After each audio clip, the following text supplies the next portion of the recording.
Ici Radio Courtoisie, la radio libre du pays réel et de la francophonie. Dans le cadre des archives de Radio Courtoisie, voici les livres du jour L'art littéraire, dirigé par Pierre Debré-Ritzen, assisté de Florence Farcoa, du 23 octobre 1991, diffusé lundi 23 novembre 2015 de 6h à 7h, puis à la demande sur le site internet de Radio Courtoisie.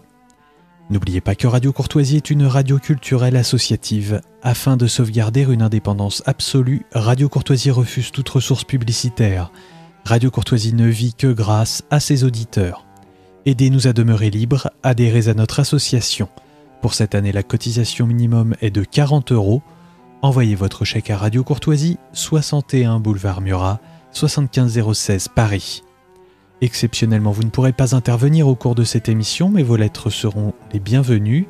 Notez bien notre adresse, Radio Courtoisie, 61 boulevard Murat, 75 016 Paris.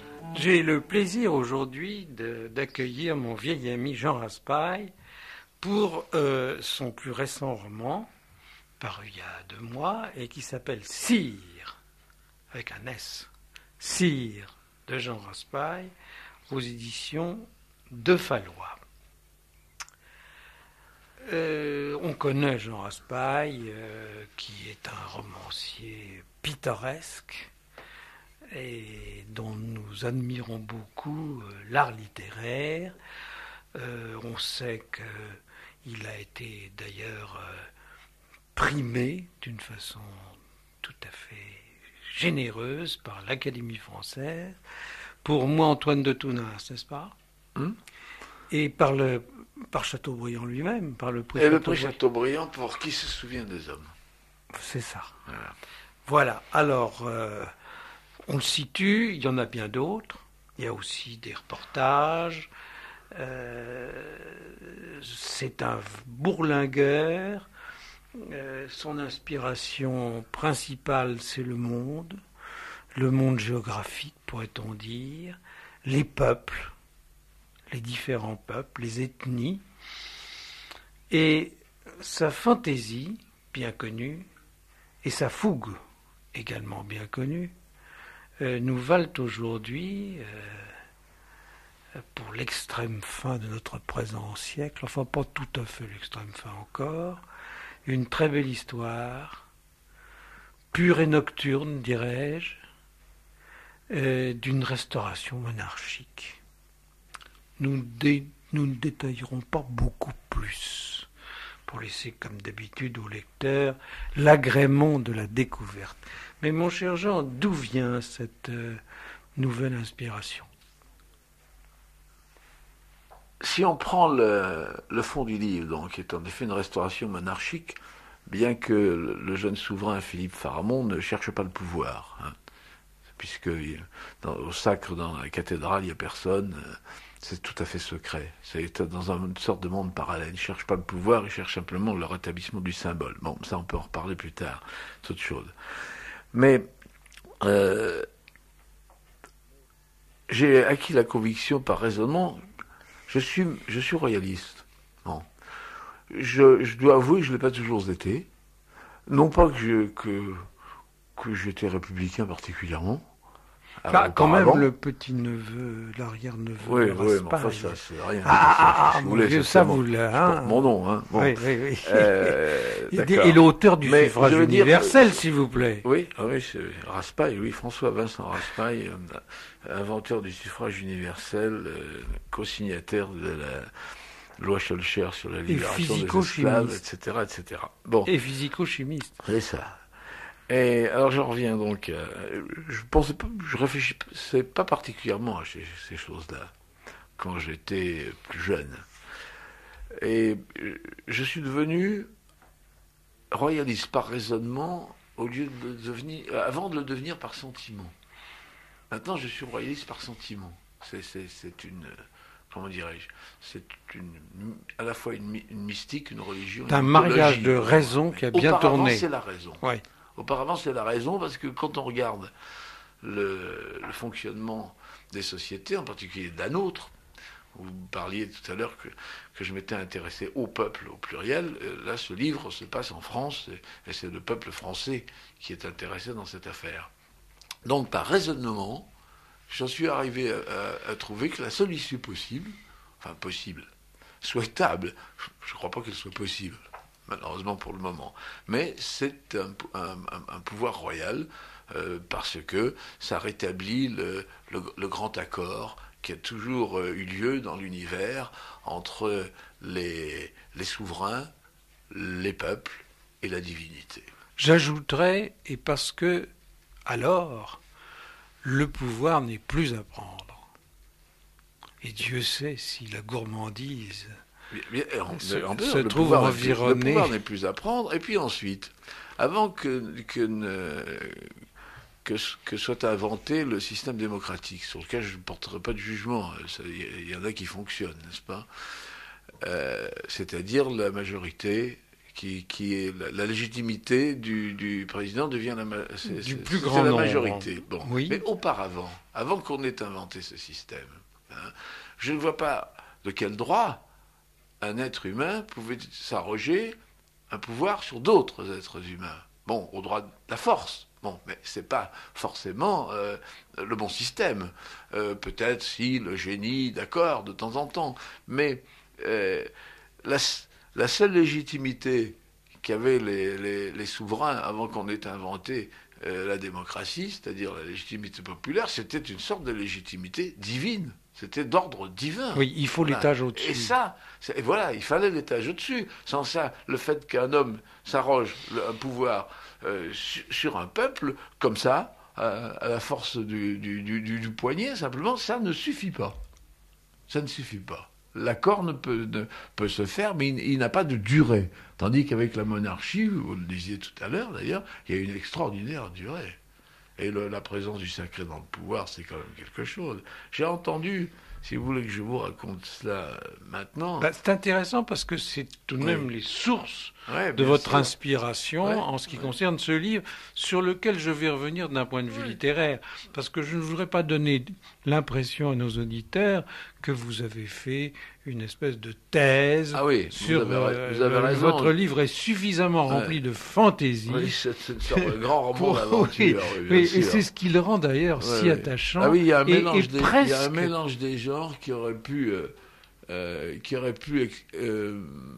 être complètement raté, et je ne sais pas ce qui s'est passé. Le mélange des genres était indispensable pour que ça passe. Oui, bien sûr. Alors, allez-y. Je voulais vous raconter simplement une réflexion du prince Charles d'Angleterre, qui avait été invité il y a quelques mois par Madame Sinclair à l'émission que vous connaissez, 7 sur 7.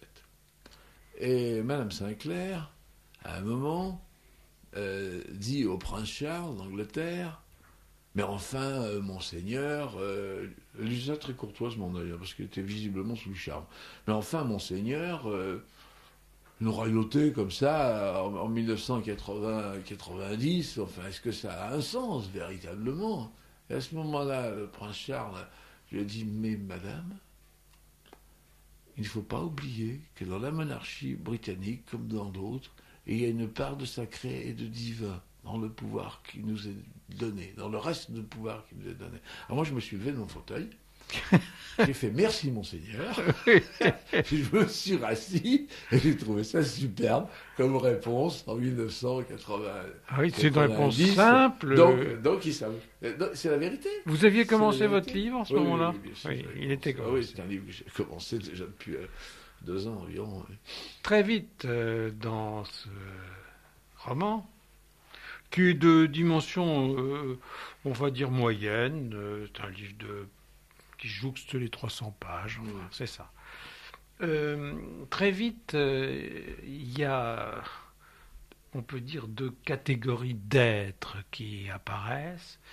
Il y a les gentils, au sens le plus noble de ce mot, qui sont initialement...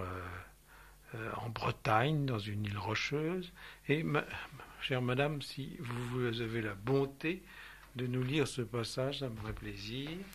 D'ici à là. On vous écoute. L'île était basse, mais protégée des vents dominants par une barrière naturelle de rochers qui formait comme une falaise, de l'ouest au nord, face à la mer. À l'abri de ce bouclier s'élevaient 4 modestes bâtiments de granit sombre, sans étage, couverts d'ardoises épaisses et inégales. De loin, cela ressemblait à une grosse ferme ancienne, ou même à un petit hameau, à cause de la chapelle dont le minuscule clocher triangulaire haussait d'un bon mètre sa croix de pierre. Une partie de l'île était coupée de murettes qui avaient dû protéger des cultures autrefois. Le reste était formé de prés et de landes sur 1 kilomètre environ. On y voyait quelques chevaux de selle en liberté. Il y avait aussi un petit bois qu'on traversait par un sentier pour arriver au port miniature où le voilier était mouillé, béquillé et son canot remonté à quai. Le jeune homme et sa sœur vivaient dans cette île depuis 1 an. On ne leur connaissait pas de parents. À la poste du gros bourg d'en face, sur le continent, leur courrier arrivait sous un patronyme qui était celui de leur famille au Xe siècle et dont l'usage s'était perdu, si bien qu'il n'attirait pas l'attention, quoiqu'on eût guillotiné un roi sous ce nom-là. Il s'était fait si bien oublier que les braves gens du village avaient cessé de s'intéresser à leurs faits et gestes. Seuls les vieux marins pêcheurs en retraite, se chauffant au soleil sur un banc, continuaient à commenter leur habileté manœuvrière à travers les pièges de la passe à la voile. Voilà pour les gentils. Alors, il y a le contraire, qui ne sont pas les méchants, c'est pire, c'est les affreux. Et c'est votre talent que de tout de suite avoir jeté l'autre carte sur la table et de nous donner le portrait des affreux. Alors on va également les lire. Il y en a 2 personnages. Il y a le dénommé Rotz et puis il y a le dénommé Rakado. Rotz avait la réputation d'un homme froid, implacable, dangereusement intelligent, sans principe, sans religion, sans morale, un homme d'ombre, d'ambition, de mépris, d'une redoutable compétence. Ministre de l'Intérieur, ministre d'État, inamovible, intouchable, il convenait à ce pays sans mémoire et sans destin. Il y a son acolyte. Hyacinthe Rakado, baptisée Jacinthe dans les services, surnom qui était aussi son nom de code, avait débarqué au ministère de l'Intérieur dans les fourgons de Rotz. On disait qu'il avait été jésuite autrefois. Il lui restait de son état premier une sensibilité et un flair qui le rendaient apte à tous les coups tordus dès lors qu'il s'agissait d'hommes d'église ou de foi. Avec cela, un bloc de haine.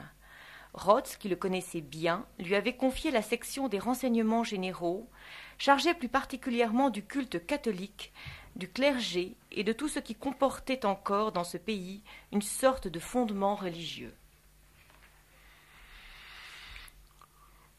On voudrait savoir, sans dévoiler le livre, on voudrait savoir comment ce couple sacré qui se trouve là-bas en Bretagne, a tant retenu l'attention des affreux, parce qu'ils sont un petit peu obsédés par cette présence lointaine et apparemment pas dangereuse. En fait, logiquement,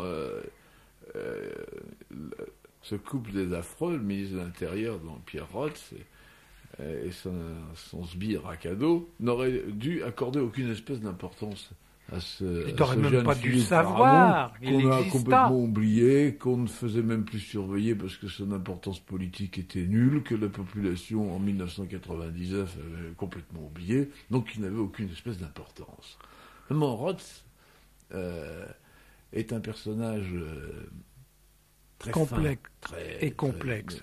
Et il a compris quelque chose, ou on lui a fait comprendre quelque chose. Il a compris que avec ce jeune homme qui surgissait comme ça pour se lancer dans une aventure dérisoire. Oui, c'est ça, dérisoire. Que ce jeune homme en fait représentait énormément, parce qu'il représentait le retour du sacré dans un pays où il n'y en avait plus. Du tout. Et il est le seul, Rotz avait compris que pour la République laïque, pour l'État laïque, C'était pour la dangereux. France laïque. Oui. La France laïque, c'était en fait un immense danger en puissance. C'est au nom de cette constatation qui s'est mis, au début au moins, à essayer de le combattre et de l'empêcher d'arriver jusqu'à Reims. Voilà. Et Il est le seul d'ailleurs à avoir compris,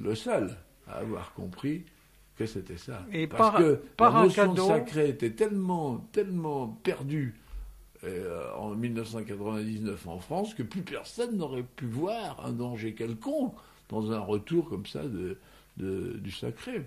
Pourquoi? Qu'est-ce que ça peut faire? Voilà.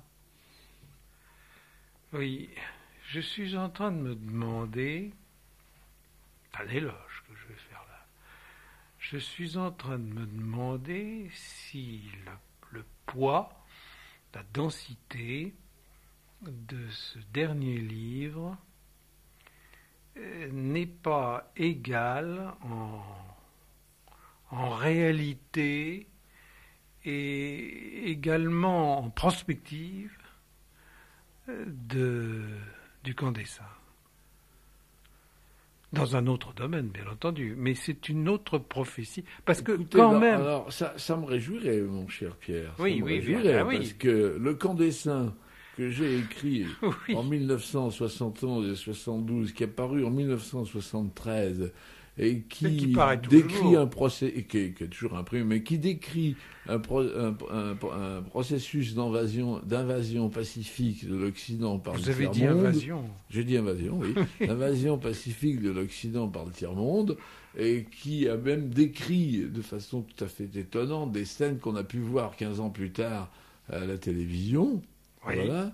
Et des déclarations que j'avais inventées dans le camp des Saints et qu'on a trouvées 15 ans plus tard dans la bouche d'hommes politiques, d'ecclésiastiques, etc., ou de journalistes. Bon, alors, c'est une sorte de prophétie, si vous voulez, qui malheureusement est en passe pour le moment de se réaliser. Oui, c'est Alors, sûr. moi, je serais très content si Cyr devenait aussi Oui, une non, prophétie et que dans ce 25 qui ans, est important, il y a un jeune homme qui va ce que je viens partir de pour dire Reims. ce que je viens Oui. de dire là, je n'avais pas pensé.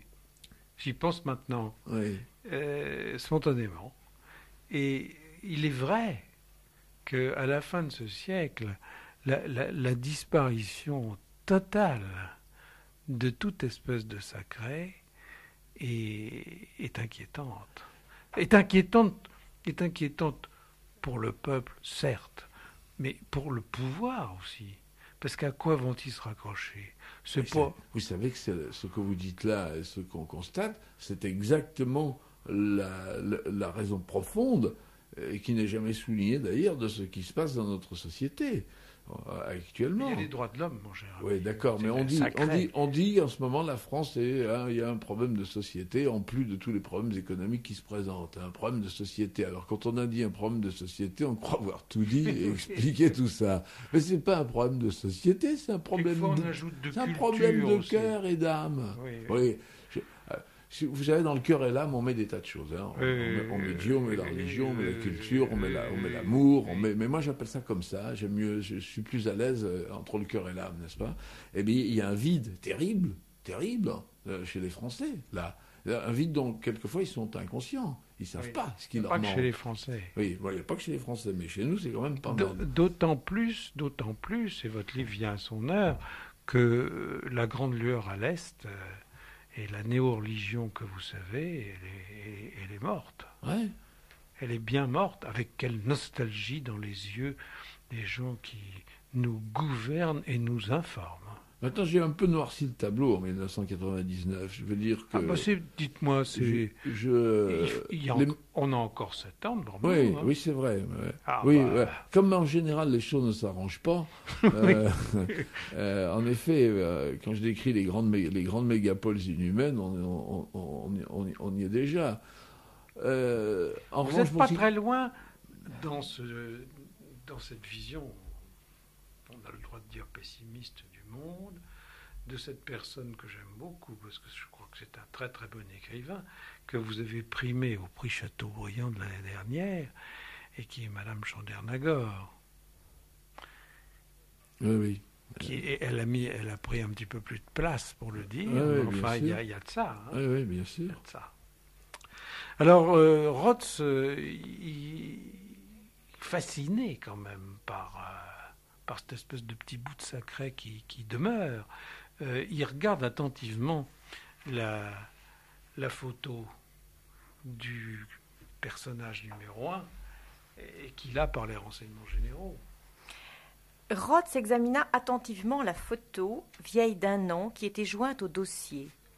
Blond, les cheveux longs légèrement bouclés, disposés autour des oreilles et de la nuque avec une frange au front à la façon d'un roi de vitrail, Philippe Pharamond de Bourbon donnait plus à penser à Saint-Louis qu'à Henri IV ou Louis XIV. C'est le regard qui voulait cela. Et en cherchant à le jauger, à en percer la nature profonde, bien qu'il se fût agi d'une photo, Rotz dut baisser les yeux. Non seulement il les baissa, comme s'il avait été lui-même deviné, mais encore il fut obligé de s'avouer qu'il n'avait pu faire autrement que de les baisser devant ce regard bleu et pur. Le mot était à nouveau lâché, pur. Que signifiait, se demanda Rotz, cette pureté, s'avançant aux frontières d'un univers de boue, sans doute reculerait-il bien vite, suffoqué. Ça, c'est un petit peu le décor et les personnages qui sont plantés. Et alors commence l'expédition. Alors l'expédition, bien sûr, on ne va pas la détailler, mais j'aimerais que vous nous confiez, comment vous l'avez conduite dans la nuit. Et en particulier, comment vous avez tracé et décrit l'itinéraire. L'itinéraire. De Bretagne, l'itinéraire découlait de source, si je puis dire. Je les avais mis en Bretagne dans une île. Dans tous mes livres, il y a un bateau et une île. Oui. Quels que soient les livres. Bon, alors, ça, c'est des petits plaisirs que je me fais. C'est pour vous donner de la quille. Oui. Et puis, comme ça, ils étaient isolés dans une île, on les avait oubliés. Bon. Il y avait 3 étapes primordiales que devait accomplir dans ce voyage, en quelque sorte initiatique de Philippe Pharamond.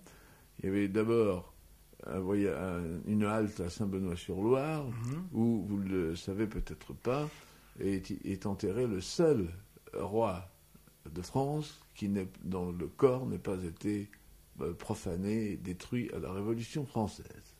C'est le seul.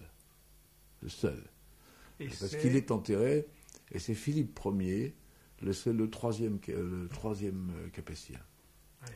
C'est le fils d'Henri Ier. Et il n'a pas bougé de là. Et il n'a pas bougé de là, de Saint-Benoît-sur-Loire, où il est à l'abbaye de Saint-Benoît-sur-Loire, ça nous situe autrefois abbaye de Fleury. Oui, ça nous situe dans l'échelle du temps. 1100.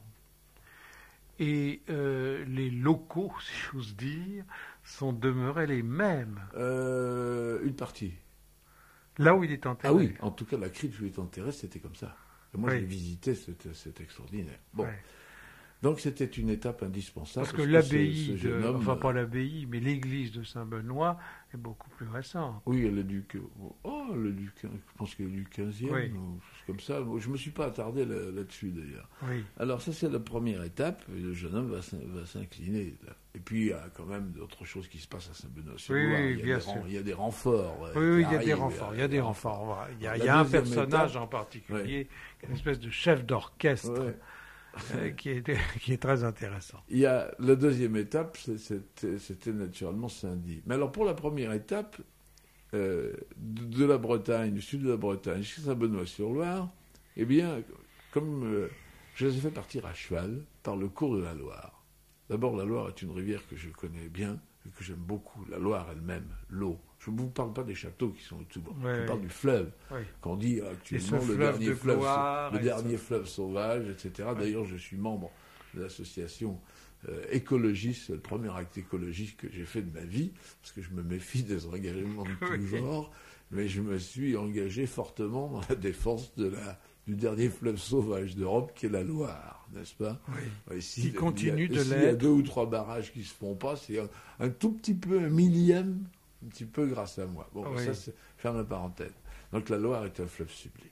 Les paysages sont extraordinaires quand on est à l'intérieur. J'ai fait du canoë là-dessus dans le temps. Bon, alors, il remonte le cours de la Loire Et ce à fleuve cheval. de gloire n'est là que pour baiser les pieds de son manteau. Charles Péguy. Voilà. Hein? Voilà. Bon. Donc il remonte le cours de la Loire, et à cheval, d'abord parce que c'est possible, techniquement c'est possible, même en 1999, il n'y a pas de problème. Ouais. Je voyage la nuit le plus souvent, et ensuite parce que vous n'imaginez pas un prince allant se faire sacrer à Reims, prenant sa bagnole, sa carte de crédit pour s'arrêter chez Total et faire le plein. Ça Non. ne marche pas. Non, non. Alors donc, il partait à cheval, assurément. Alors après, Saint-Benoît-sur-Loire, il y a un relais avec d'autres complicités, parce qu'il y a des relais, et qui est des complicités. Alors là, ce sont des automobiles qui ressemblent pas vraiment à des autos, c'est des grandes limousines, des grandes limousines gigantesques, etc. Deuxième étape, basilique de Saint-Denis, la nécropole royale. Bon, alors là, Et troisième s'ouvre étape, Reims. dans votre écriture et dans votre livre une œuvre qui est en contrepoint avec l'autre et qui est terrible. Et qui est terrible et superbe en même temps, mais terrible. Et quand je dis terrible,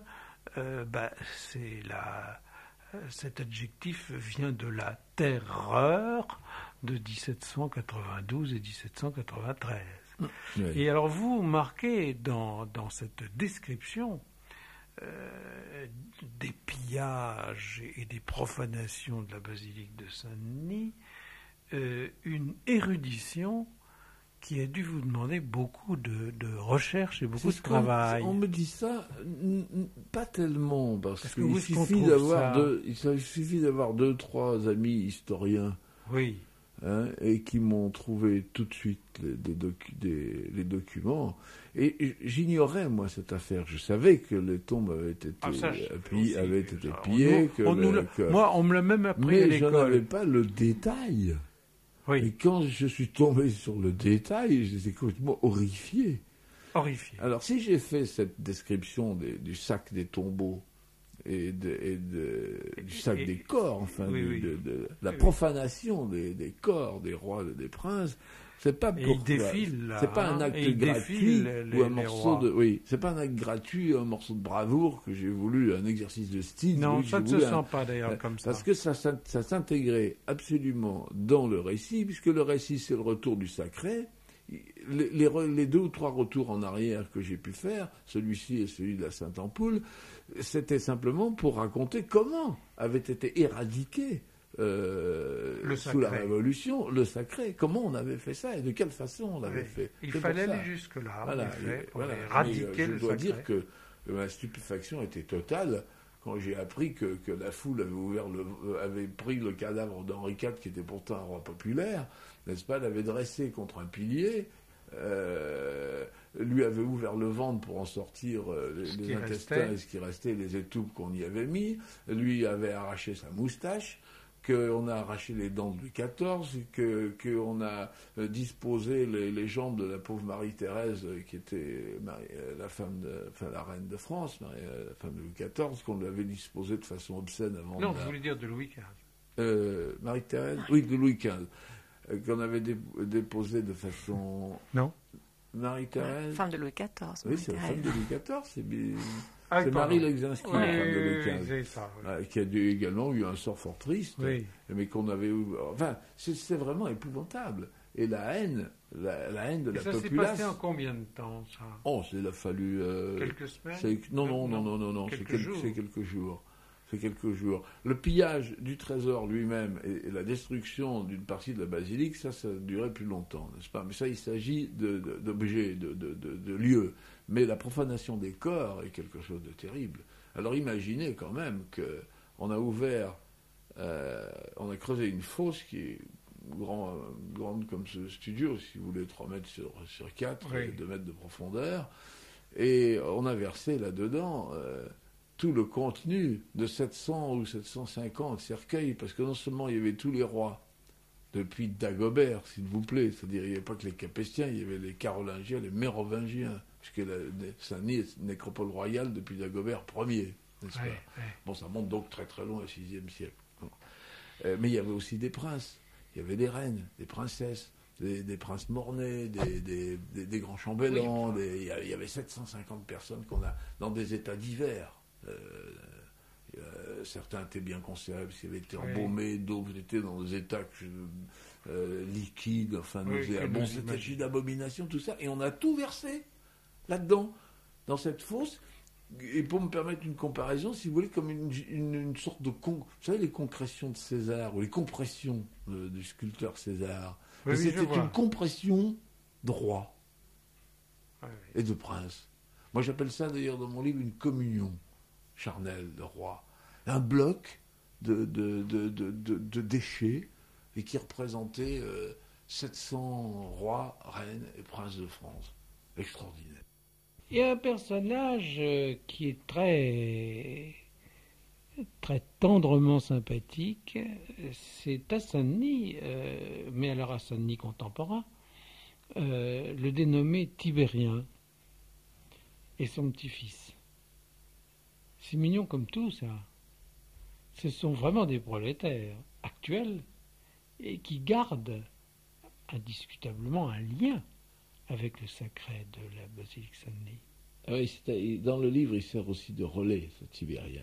Oui. Parce qu'il est le descendant du chef des terrassiers qui ont procédé à la recherche des tombes et à leur profanation. Et à la fin, ce Tibérien avait basculé lui aussi et avait été touché par une sorte de grâce.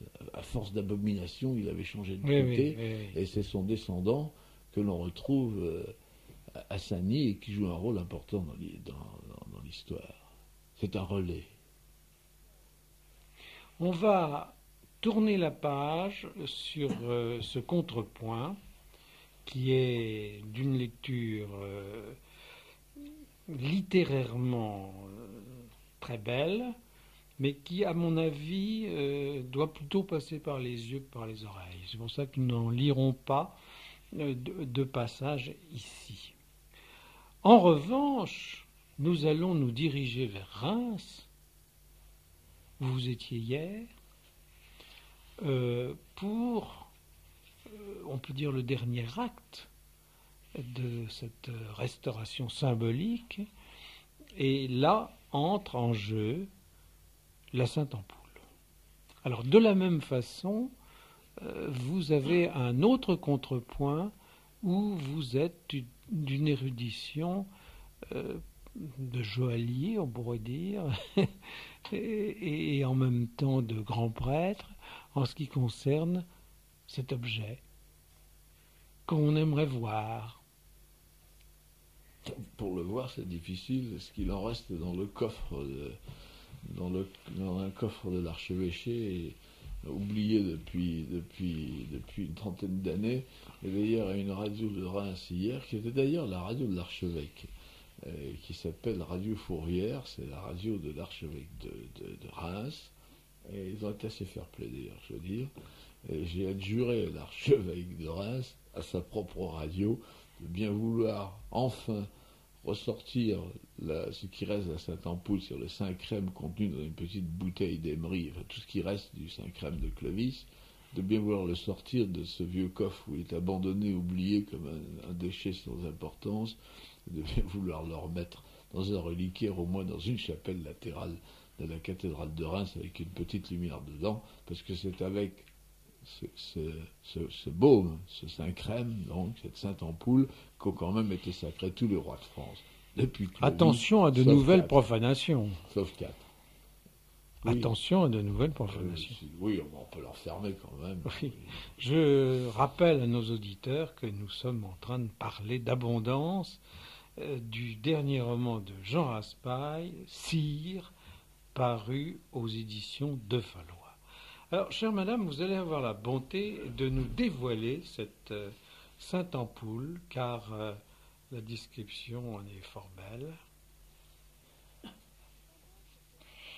Ce symbole se présente sous la forme d'un minuscule flacon de 42 mm de longueur, 29 de largeur en son fond et 16 à la hauteur du col.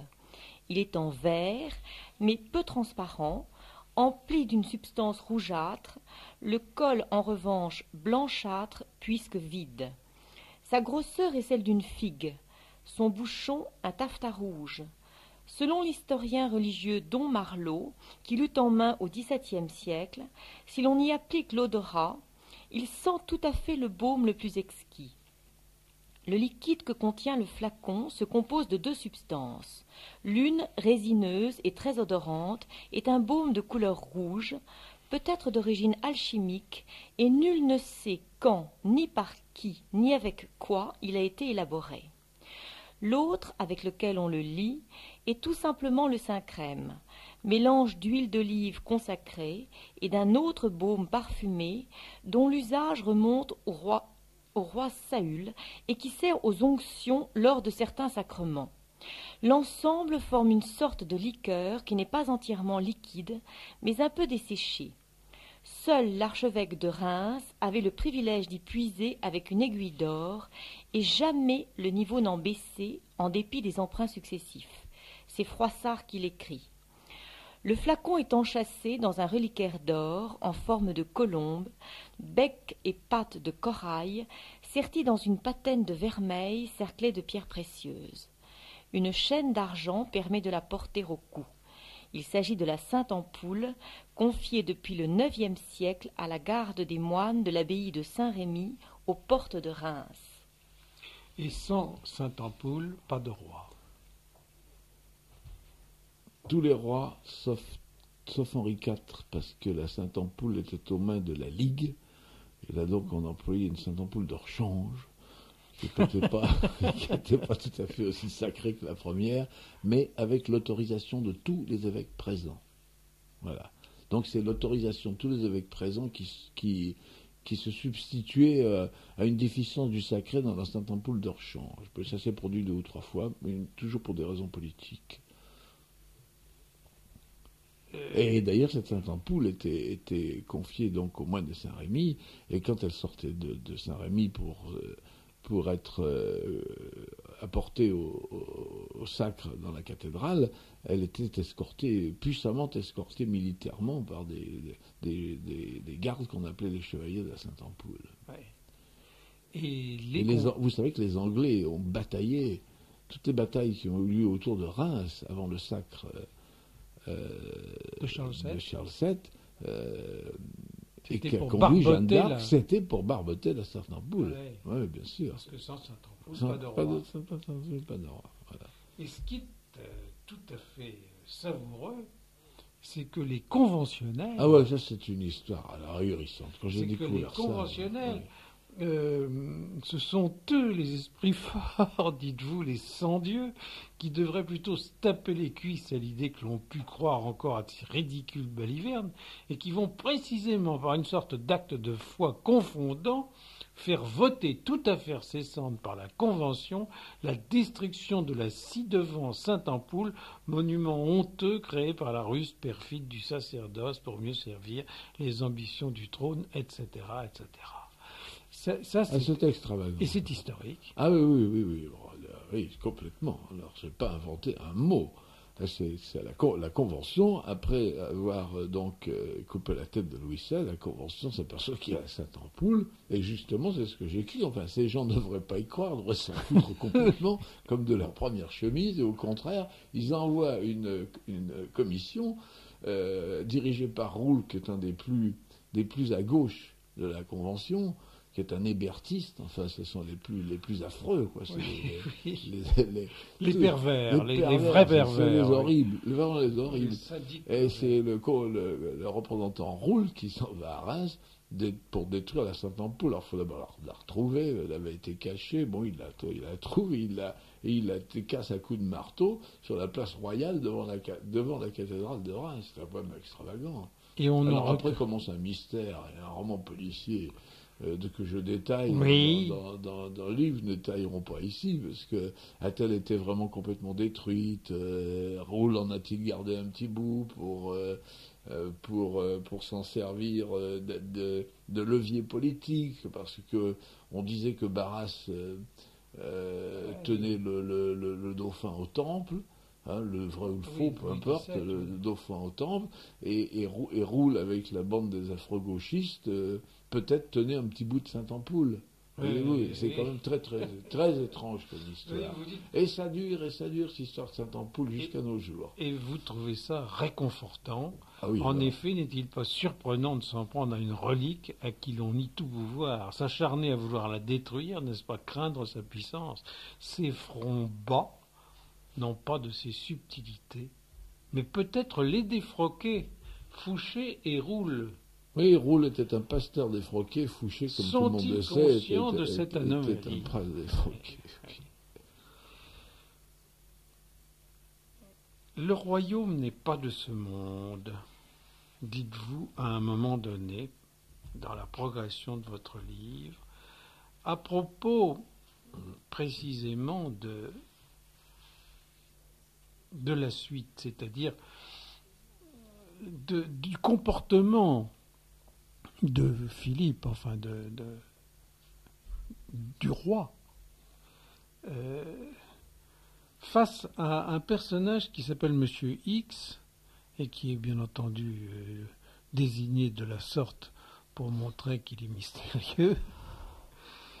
Et le royaume n'est pas de ce monde, dit Philippe, il ne l'a jamais été, chacun le savait d'instinct autrefois, c'est pourquoi le roi existait.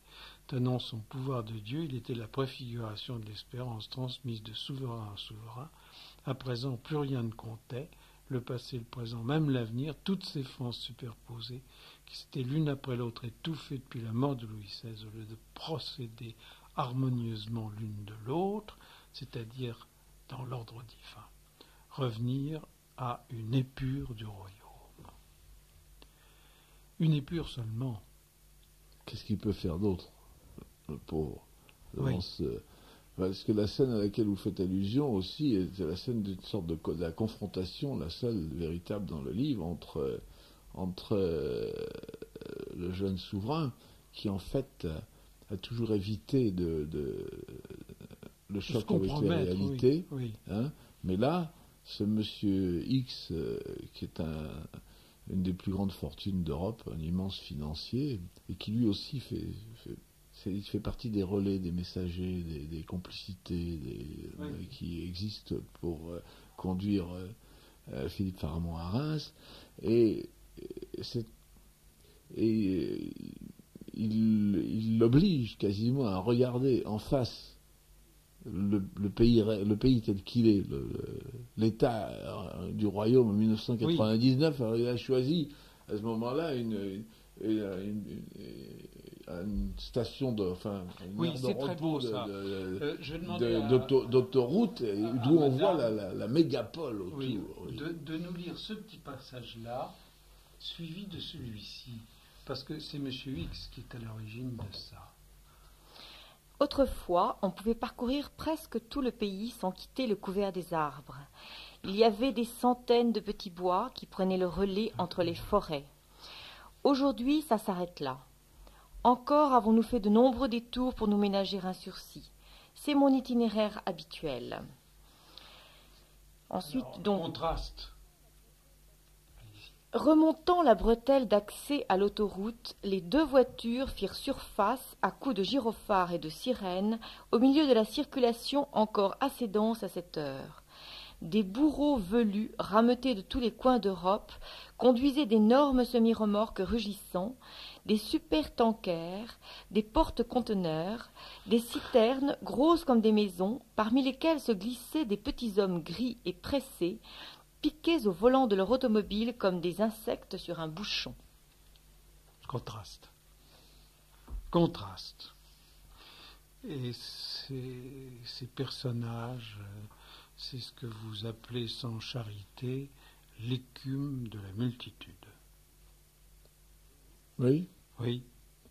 Oui, l'écume de la multitude, oui. Et alors, c'est tout de suite après cette scène qu'il voit l'immensité de la mégapole, avec à perte de vue les immeubles, quelque chose comme 27 millions d'habitants.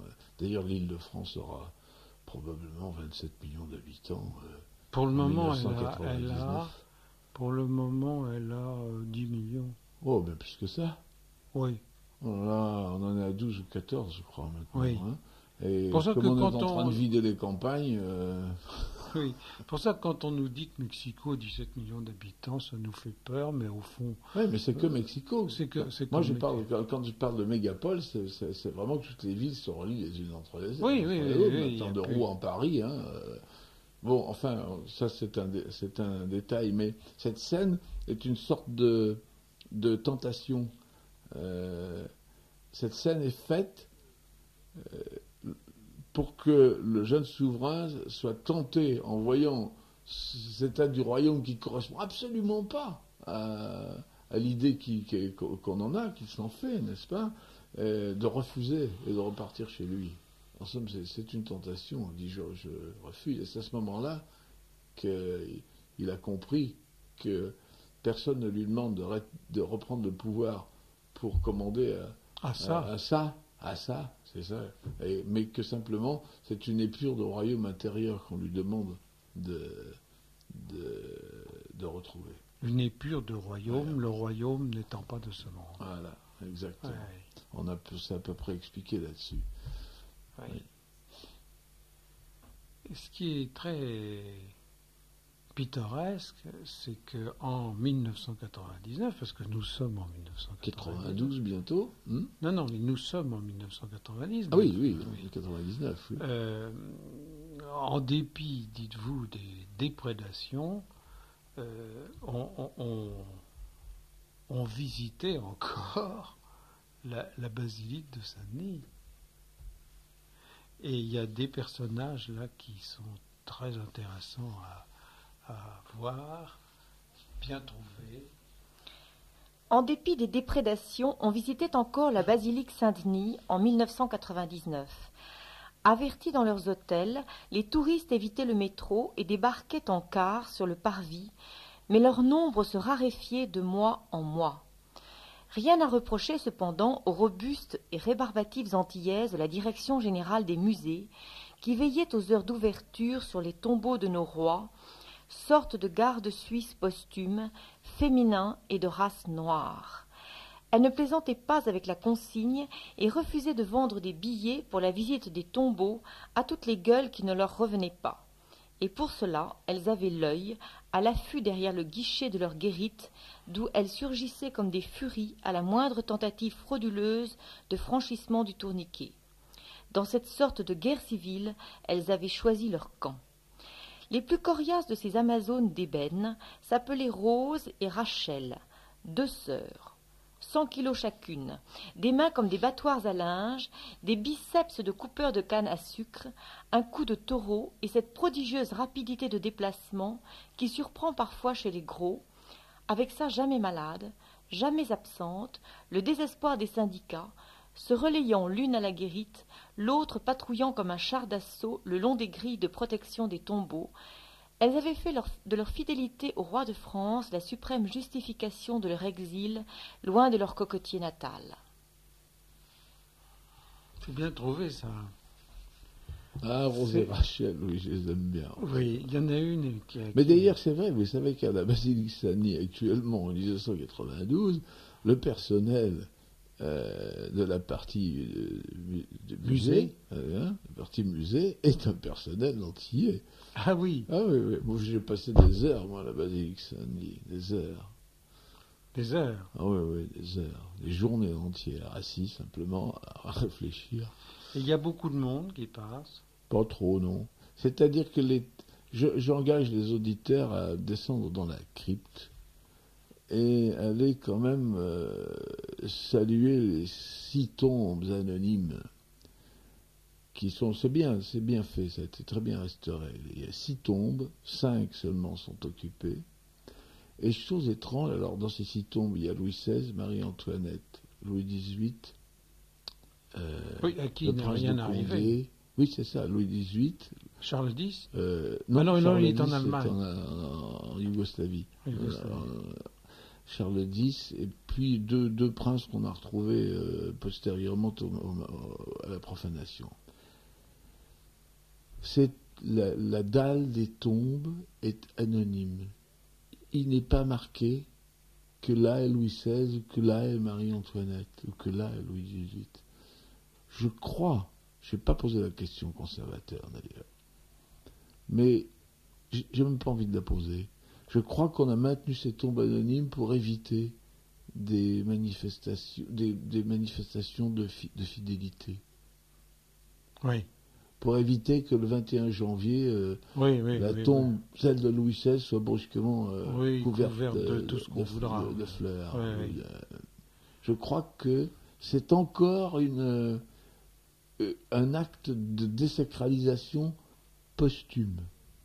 On a fait là. De même, j'engage aussi les auditeurs à aller voir, il y a un petit boyau très obscur, au fond de ce boyau obscur, et il y a un mur avec une plaque de marbre très usée, on commence à plus pouvoir lire les noms, et derrière cette plaque de marbre noire sont les restes des 750 souverains et princes dont on parlait tout à l'heure, et que sous Louis XVIII on a retiré de là pour les mettre dans des cercueils et les réenterrer. Eh bien, c'est propre, bon, à peu près, mais c'est dans un état d'abandon moral et religieux total. Il n'y a pas de croix, il n'y a pas le moindre petit autel, il n'y a pas une petite lampe, rien. Il n'y a pas quelque chose d'un peu solennel qui rappelle que tous ceux qui ont fait la France sont là, tous. Il n'y a rien pour le rappeler. Il y a encore une volonté encore présente maintenant, qui continue à se manifester pour la désacralisation. Mais il y a un petit dépliant qu'on vous donne. Ah oui, mais ça c'est le côté musée. Oui, d'accord. Là, bien sûr, il y a un petit dépliant. Bien sûr, il y a un petit dépliant. Ah, c'est bien sûr, mais ça c'est le côté musée. Alors les gens passent les mains dans les poches. Moi, j'aurais été conservateur et j'aurais eu à faire. Je vous assure que j'aurais arrangé ça autrement. Enfin, j'aurais mis un peu d'allure là-dedans. Ouais. Enfin, franchement. Je vous fais remarquer... Alors qu'il y a au Panthéon, il y a une quantité d'imbéciles. Ah oui, oh là. Là-dedans. Et de traîtres. Et d'abominables types. En attendant que l'autre y aille. Il y a la place rouge aussi, je vous fais en remarquer. attendant que le suivant y aille bientôt. Oui. Il y a la place rouge aussi. Oui, c'est ça. Et là, les rois, enfin, 15 siècles d'histoire. Non, c'est vraiment. J'engage vivement les auditeurs à aller là-bas. Je crois que c'est une belle chute. La cérémonie dura 3 heures, de 1h à 4 du matin. 3 voix seulement s'y firent entendre, celle du cardinal tout au long, celle du roi pour le serment, celle de Marie chantant les antiennes, au milieu d'un extraordinaire silence, d'une intensité particulière, comme si toute une foule retenait son souffle dans cette immense église vide. Les orgues demeurèrent muettes et les cloches immobiles, à l'exception d'une seule, très lointaine, à des milliers de kilomètres, une minuscule cloche aigrelette, au clocher d'un monastère maronite, aux 3/4 abandonné, qui se mit soudain à sonner au souvenir des rois francs. Ce fut l'unique signe cette nuit-là, en France et à travers toute la terre, qu'un roi avait été couronné et sacré. C'est nostalgique. On se refait Cette pas. chute est nostalgique. Et je la crois un petit peu pessimiste, moi, quant à l'avenir éventuel. De toute façon, ça n'engage, ce livre n'engage que le principe royal. Il ne présume pas de l'avenir du pays. D'ailleurs, je n'ai pas voulu du tout faire ça.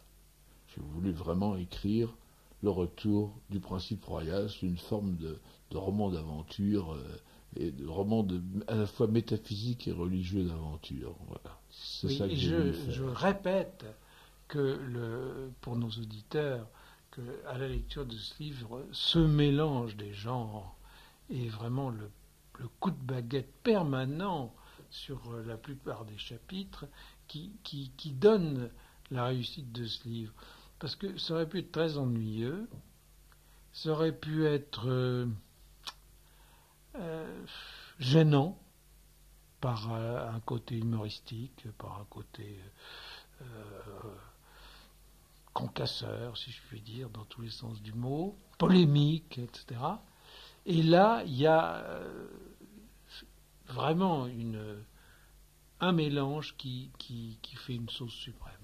Et c'est en ça que je considère que c'est une réussite de Jean Raspail. Et l'importance, encore une fois, du sacré qui manque à la fin de ce siècle, est une notion qui prendra de plus en plus de poids, même si les gens n'en sont pas conscients, et cette notion rejoindra celle que vous aviez développée dans le Camp des Saints, mon cher Jean. Eh bien, nous avons parlé de Cire, de Jean Raspail, un roman publié par les éditions de Fallois.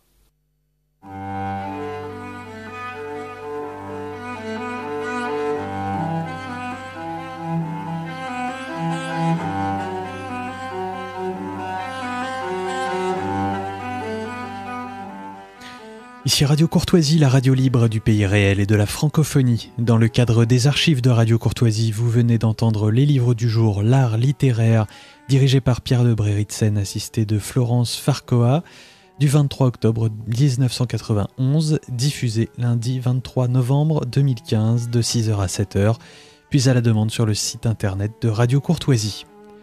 N'oubliez pas que Radio Courtoisie est une radio culturelle associative. Afin de sauvegarder une indépendance absolue, Radio Courtoisie refuse toute ressource publicitaire. Radio Courtoisie ne vit que grâce à ses auditeurs. Aidez-nous à demeurer libres, adhérez à notre association. Pour cette année, la cotisation minimum est de 40 €. Envoyez votre chèque à Radio Courtoisie, 61 boulevard Murat, 75 016 Paris.